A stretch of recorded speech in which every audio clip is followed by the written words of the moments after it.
destroy somebody. This is how vicious the left is. This is how disgusting that they are. They're desperate, and what do desperate people do? They do desperate things, and this is the left's attempt to do it. So don't fall victim to it. Dillard's is family owned and operated. So wherever you can do business at a Dillard's, do it. Great family, and they're not holding to stockholders. It's family owned, and they have all the name brands, all great stuff in there. So there's an alternative, and also you can buy the stuff online, which a lot of people do anyway. But if you do like the Ivanka Trump line, supposedly they're phasing them out of those stores, and you can find those items because they're just trying to remove them off their shelves at discounted rates. So you might be able to find some really good deals on Neiman Marcus and Macy's for the Ivanka Trump line. Also, possibly some stuff left over from Trump at Macy's, but I think it's gone. Again, it's a hurtful tactic.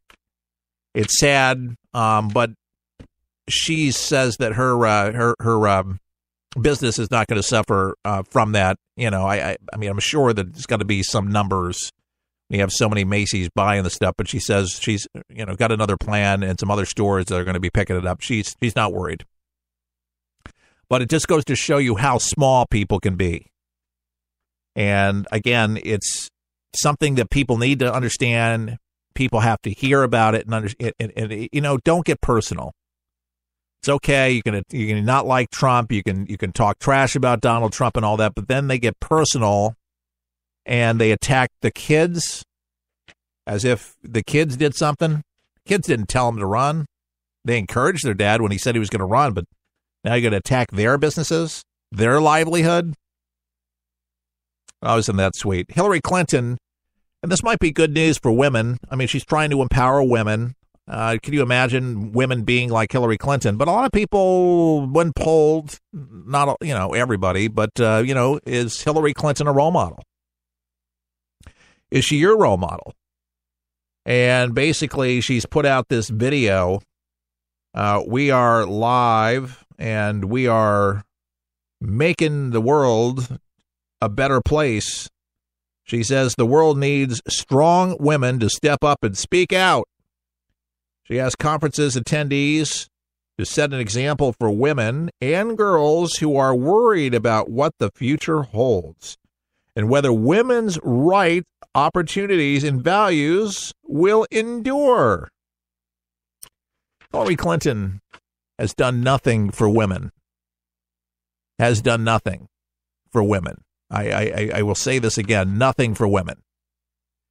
The opportunity is terrible because of the fact she defended her husband, who did lie to her repetitively, hundreds of times, according to those that worked for Donald Trump, defended her, and then her lesbian exploits in the White House, where she was bonking Dee Dee Myers, the press secretary at the time. Everybody knows that was the fact, and they haven't had sex for like 50 years. But again, it's one of those things where the mainstream media is not going to tell you the stuff we know Washington insiders that actually worked in the White House, and Dick Myers and all these other people that know what happened in there. But she's definitely not a role model. And she actually attacked the women who accused Bill Clinton, went after them for their livelihood so they couldn't make a dime, and said all sorts of deplorable things against them. That's not a role model for women. That's not a role model. She attacked those that were abused, those that were used, yes, by her husband, and it was all a power. It's a convenience ploy. This is kind of like the Unconvenient Truth or whatever that Al Gore put out about the ice shelves and about the global warming phenomenon and all these other things are out there, that he made all this money, and then he decides to capitalize off another opportunity that was ridiculous, Al Jazeera TV, which is propaganda and crap. He decides he's going to sell them the airtime in a failing, fledgling network to them, the people that don't like America particularly.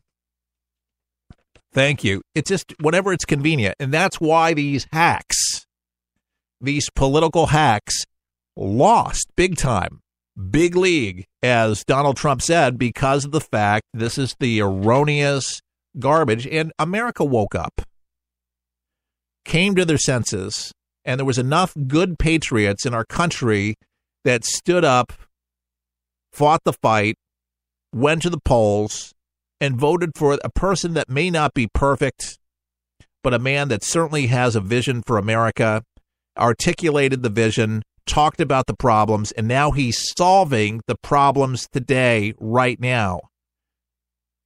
Putting top people in positions that may not be politicians, and they're not. They're business people, but they're successful people.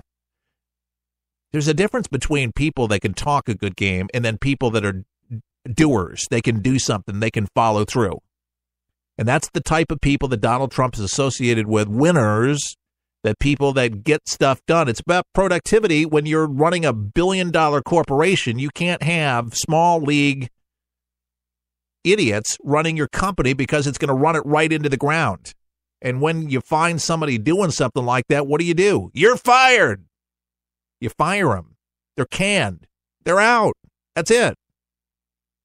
And that's what's going to happen. You'll hear of firings. I guarantee you, if Trump finds out there's somebody in one of the branches of government and finds out that somebody's, screwing around or leaking out information to the media and they do an investigation, you can rest assured that Trump's going to be on the horn so fast talking to people to find out what happened because, again, he's a CEO. He manages. He understands. The guy puts in ridiculous 16, 18-hour days. The guy's relentless. The guy's nonstop.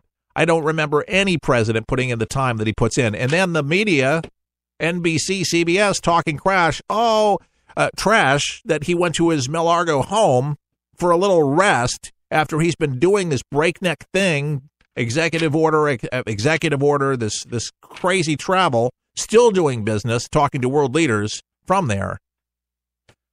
The guy just tries to get a breath for a second, then they argue with him. The guy's the president of the United States. The guy can do what he wants to do. He shouldn't even have to apologize.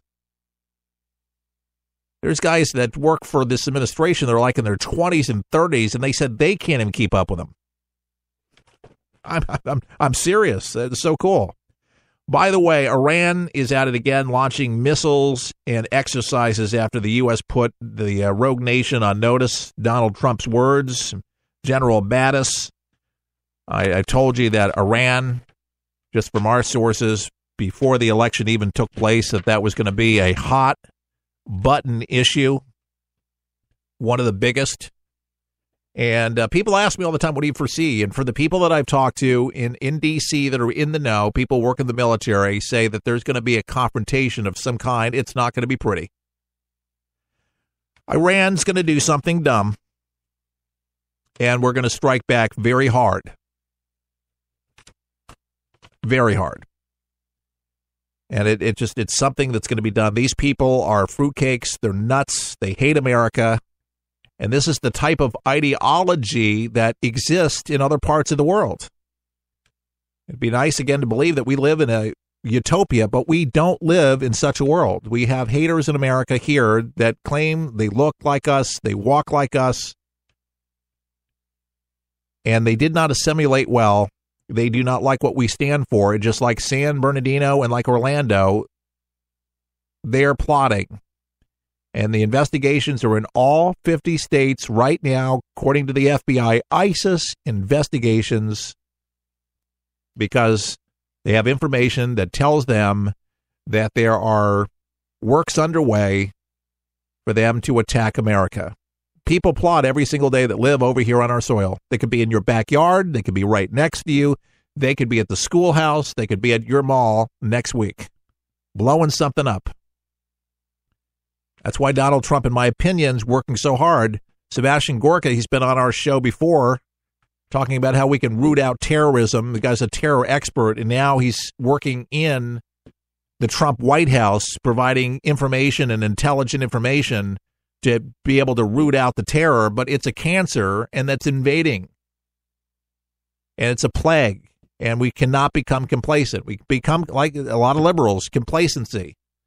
Look at Europe and look at the problems they have, folks. If we do not nip this in the bud, we are going to be just like that, where we're going to have bomb after bombs going off, people killing themselves, machete-wielding freaks constantly coming out, and more Allah Akbar. Personally, I don't want to live in a country like this. I don't want to provide this for my daughter. I don't want this for my friends and family. How about you? Yeah, I'd rather have a different place, but this, again, is the reality that we live in. And to ignore it is stupidity. The left is very good at diversionary tactics, very good at steering away from the main subject, steering away from the reality. I mean, we know the Titanic's going to sink, but we don't want to tell anybody. Let the band play. It's okay. Don't let them know.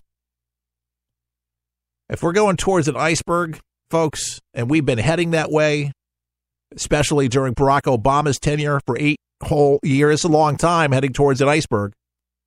A lot has changed during the Obama administration. A lot has changed. The world has laughed at us. The world has put their...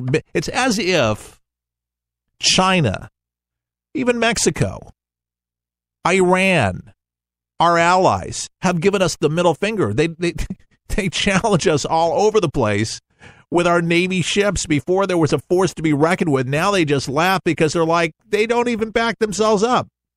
You had a George Bush in the White House. You had a Ronald Reagan. They didn't mess. Because they realized that when they showed the power, they showed the force, they backed down in a heartbeat. We have to have that kind of resolve. And you know what? You have to have a big stick. And sometimes you actually have to use it. I don't want an invading country. I don't want a country to think that they can bully us around. And they were able to bully us around plenty. And that's why we get challenged so much, because of the policies, the failed policies of Barack Hussein Obama. Unbelievable. And then we have people in leadership positions like Nancy Pelosi that doesn't even know who the president is. You think she's still dealing with... She thinks she's dealing with Bush still. Unbelievable. That's a major malfunction. But the malfunction, folks, the malfunction is a lot of the liberal party, the progressives, the so-called progressives, as if it was a great progress being made, that they have the answers. They are so enlightened. I don't know if it's blotter acid, that they feel like they're in a higher plane, that they can see the future. I see the future. And nobody else can see it but them, or that everybody's delusional. There's fair weather fighters, by the way. This is an article in the New York Times today, that the ISIS jihadists claim headaches, bad backs to get out of the battle, according to documents that we've been able to secure. This is kind of a good deal for Iraq. We're trying to get Iraq back altogether in Mosul and a lot of these other cities, but according to documentation, this is a lot of things that they've been have found. Foreign fighters, in particular, seem to be going soft in a face-off offensive led by the Iraqi national military. Kurdish figures and international forces, documents discovered, according to the AP in recent liberated section. It says Mosul shows how fair weather jihadists, these groups, are claiming they're sick. And the Washington Post reported that Iraqi forces who took over an ISIS base in Mosul found a document lamenting the problem, that fighters are backing down.